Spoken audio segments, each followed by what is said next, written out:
Did you see that shit? MMA podcast. Hosted by mixed martial arts journalist Mike Strauss, aka Strauss21, and Chicago's number one underground comedian, Apollo Taj Mahal. Thank you for listening. My name is Mike Strauss, aka Strauss21. I'm a mixed martial arts journalist. I currently contribute to bjpen.com, Low Kick MMA, CageSidePress.com. You could find my work there as well as my YouTube channel at aka Strauss21.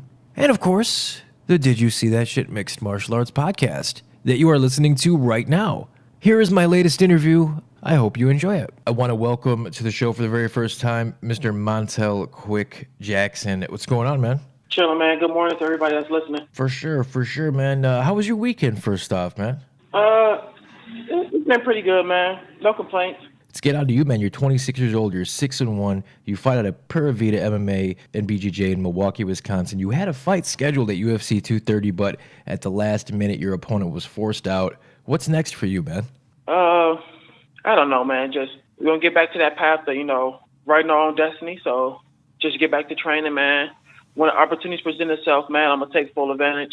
I don't really know. I can't really say. I just work hard and look forward to those opportunities, man, to take advantage when they present itself. That's about it, man. Any fight knowledge that I have, I'm looking to gain more. And when it comes to fighting, whoever's ready to go, whatever fight presents itself, if it makes sense, we're gonna take it. For sure, that's all we can do, man, is be ready. That must have been a roller coaster of emotions. I mean, you were. It was like the day before, you were ready to go, man, and then all of a sudden, no fight. What was that like? Man, like you can't believe it. Like fight day. Yeah. Like on the bus, not like some shit at like 2:00, 3:00 in the morning.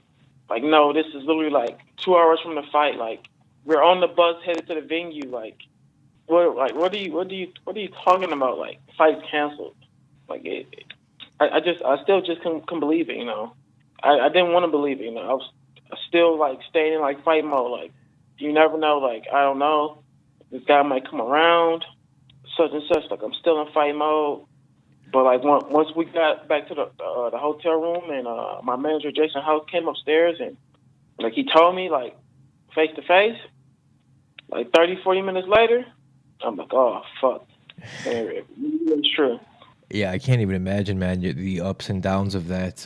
But did the UFC, did they compensate you at least in any way because you put a lot of work into it, heading up to it? Yeah, man, they sorted me, man. They did work, like, as best as they could, because at the end of the day, it's still a business. Mm-hmm. And, the money is not, the money is all contingent on the fight, on the fight happening. So, they essentially they can't give me more than what the business allows because it's still a business, So they did best what was best for the business, Like at the end of the day, it's still business, Everything's dependent on the fight happening. Unfortunately, like my guy pulled out, so they did what, man. They treated me better than they should have, man. Oh, well, at least that, that's good to hear that they at least took care of you in at least some way. Let me ask you, man, in a perfect world, Montel, would you prefer like maybe like a last minute fight, like a short notice fight, or would you like another long camp to kind of get back into the swing of things? I don't know, man. Like at this point, like I could just stay ready, man. You never know what's gonna happen, man. You never know the opportunities will present itself. But I don't believe like people just take a short notice fight against me or short notice fight against anyone in this game because like everyone's very conservative. Everybody wants to they're gonna treat that record like their baby so like everyone don't got that same type of mindset. Everyone's I want a 6-week camp or I want an 8-week camp or I want a noticeable time period to prepare myself for the fight, and all much due respect to everybody, everybody's different, but I truly don't believe like no one's willing and ready to take those short notice fights, especially tough fights. Yeah, and that's all there is in the UFC, right? Tough fights. Yeah. I mean, guys like you've been training with guys like Zach Otto, Alton Cunningham. I mean, you guys are really building something special up there in Milwaukee. Yeah, man, just hard work and dedication, man. Dedication to the ground, man. Surround yourself with people that want to see you win. Surround yourself with people that's going to keep it real with you, man. Surrounding yourself with people that's not yes man. That people that are free thinkers, that are independent thinkers. They can't be easily swayed and influenced. That's gonna tell you the truth, day in and day out. They're not gonna baby you. They're not gonna sugarcoat you.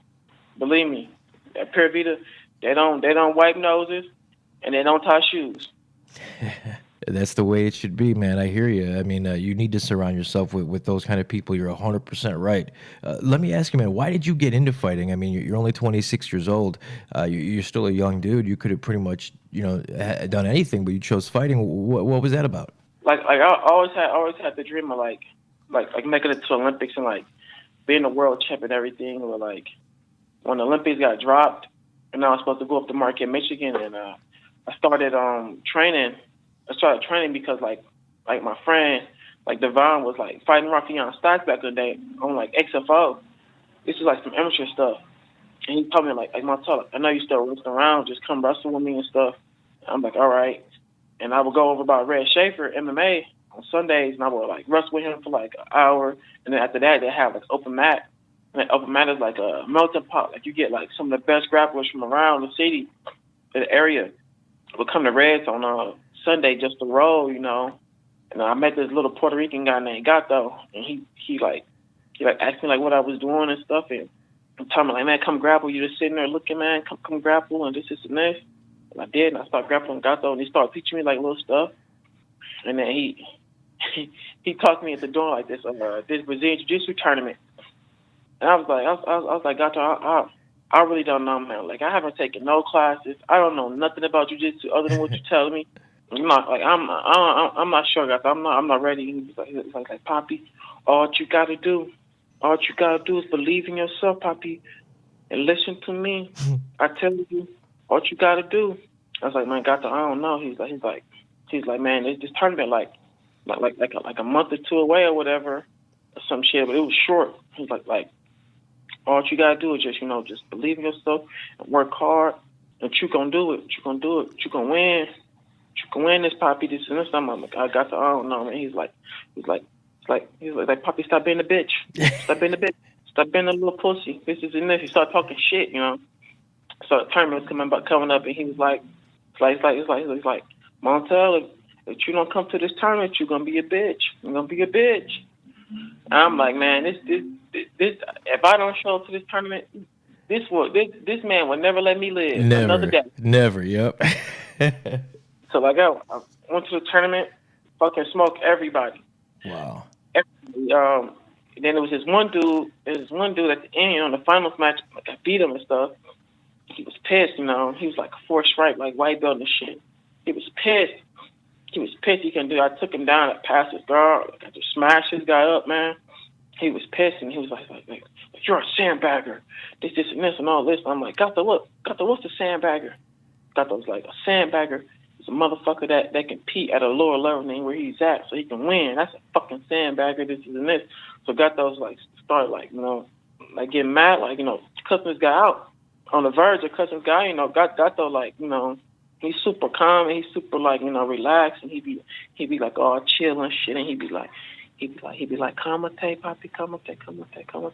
Like he'd be like real like slow and stuff. He'd be super nice, and So when Gato started like getting ready to cuss this guy out, I was like, okay, I think it's time to go. Like, Gato's getting angry, and I never seen this guy get angry and shit. So I'm like, Gato, it's time to go. Like I'm like, Gato, like fuck this guy, man. We'll kick his ass if he say something else. Like come on, like And after that, Gato just told me like, sign up for Reds. You can do this MMA. You can.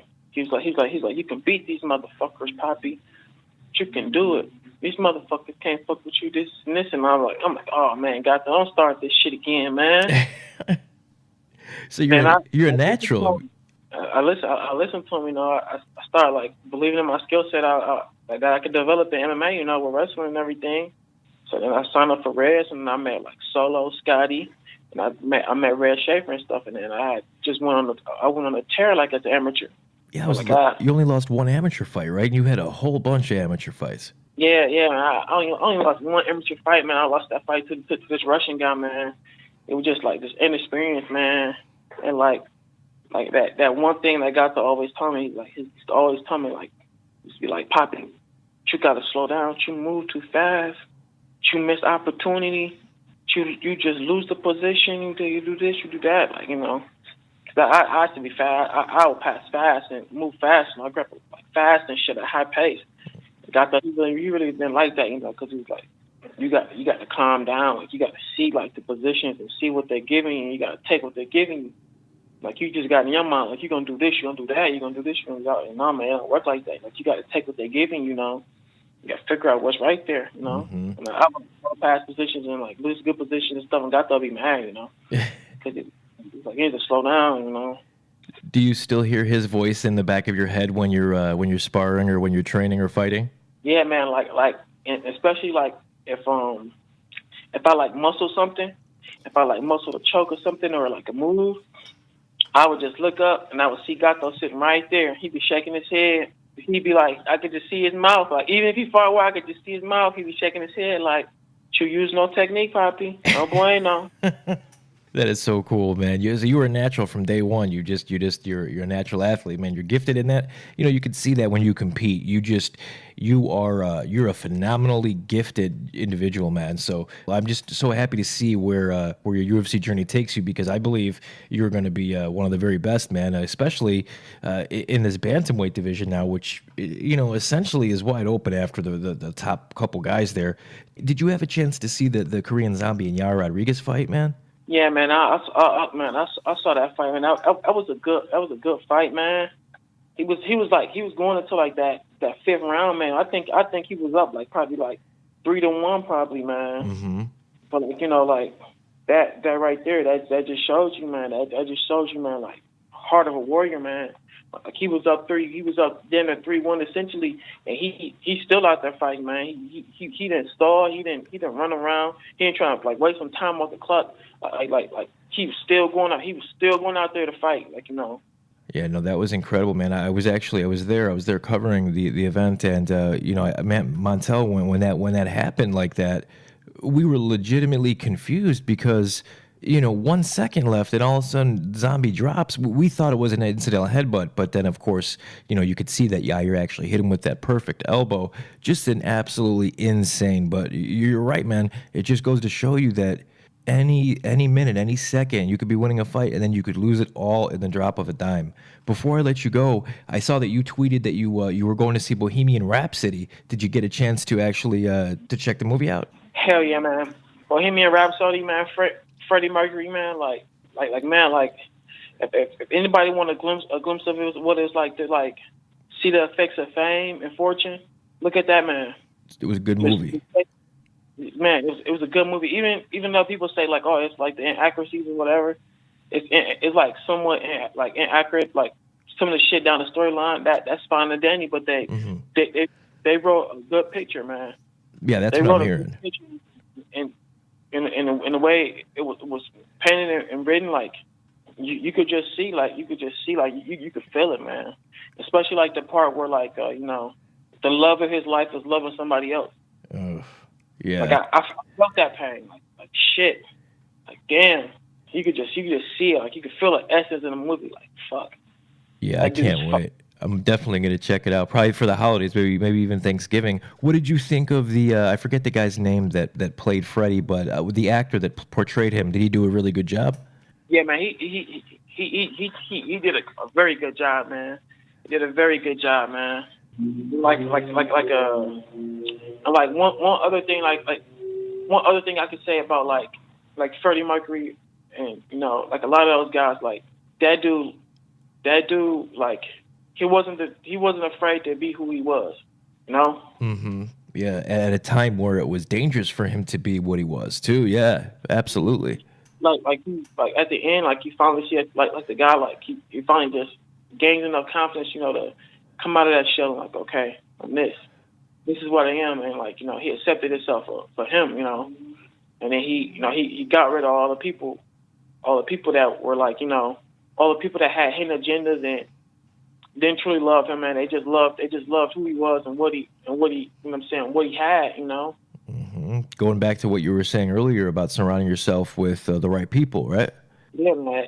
That stuff is true, man. That stuff is true, man. Like the moment, like the people that came into his life were, you know, he called him rotten, you know. Mm-hmm. But, you know, it's like, you know, cancer, you know, he induced these cancerous, these negative type of people in his life.